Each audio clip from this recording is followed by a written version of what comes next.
I know we usually start ladies first, but I'm gonna start with you, Marque, because it's been just for seniority on this one, because it's been 20 years that you've been on screen since Flossing, and I want to know. I mean, I know you did a lot of stuff. You did Bernie Mac and True Blood. Ooh, We just seen you in Genius and of course Annabellum, but we've seen mm. you most on screen in this series. I want to know what you've learned about the craft in playing your character in Dear White People, over these 20 years. Like, what has this taught Wow. you different? Well, back in 1882, no, you know what? Thanks, kind of put everything in perspective for me right now. That's an interesting question. I think I've learned lots of things over this particular project. Dear White People, from the film to the series. But I would say that this experience has given me the most confidence that I can do anything. That I'm actually an artist. I didn't really start looking at myself as an artist until this experience. Into the Dear White People of it all, and also to stand up for myself. I think the Reggie character, I've learned so much from him that we've kind of morphed into a laser beam. He hasn't taken over the body completely, but he still comes out sometimes, and I'm like, "Yo, chill, chill." But very grateful for the experience and all the lessons, for sure. Also from Winchester, the sassy go-getter, Calandria Khan. No Not way. sassy, though. Go. How'd it go? Great. I mean, he wants me to sleep on it, but... But you're not scheduled to sleep for days. Exactly. Success requires strategy, and mine is to be my sweet, honest self. Kindness carries the day. Wow, good for Coco. I have never heard anything more terrifying in all my life. I expect some massive pettiness in here. Can't doubt that. But I'm quite keen on paying it no mind. When I met Eva, I was so excited. I mean, we get to have some black girl magic. Coco gonna murder that girl. So Joe will see you at varsity show auditions, right? I'm not sure. Joe, we need you. It's the only way to save Beyonce. Facts. Oh, well, in that case. And actually, Blaine, like I was, reading up on your Bible, on your bio, it says that you grew up in a predominantly white community and went to Howard and even joined AKA. And I want to know, like, how was that experience? How do you think that shaped that experience of being at a HBCU and joining, a great sorority like, Alpha Kappa Alpha, from growing in the white community? I mean, here's the thing, like, going to Howard and becoming an AKA was all about legacy. My mom is a Howard alum.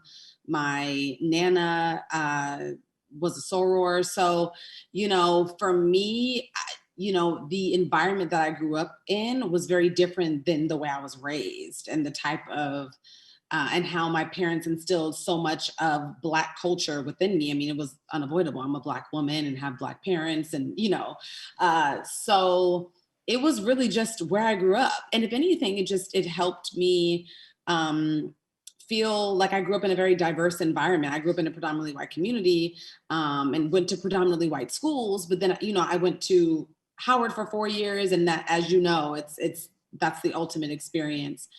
So I really feel like I've just had every experience possible that I can. I feel really blessed to have been able to have done so. Any similarities from Winchester to Howard? Absolutely not. What about the mac and cheese? Like, honestly, like playing Joelle, like I'm really like acting. Like I'm legitimately acting. I'm like, I don't know what this college experience is like. Like, Marque went to USC. He gets it. I'm like, we were good over at Howard. We were loved. Didn't nobody mess with us. Was nobody mad at us? Like I'm yeah, fine. Marque, I gotta ask. So this season takes a little turn with the musical aspect of it, and I want to know, like, how different was that for you playing in a role where you have to deliver, where you have to be a part of musical, like kind of theater on screen? Yeah, it was completely different for me. It was terrifying for me. I don't sing in front of people. I'll sing like, to the dog or maybe in the shower or like on a walk or something. So that was that. I used to tap dance back in the day, but that was a long time ago. And so we were supposed to start shooting this season in April of 2020. And right as we were in pre-production, of course, everything shut down. And so luckily, they gave me some time, about 8-9 months, to kind of prepare with the tap and the singing of it all, because I was terrified. But it really provided an opportunity for all of us to, step up to the plate and work our asses off. And I know I was sweating and bleeding and spraining ankles.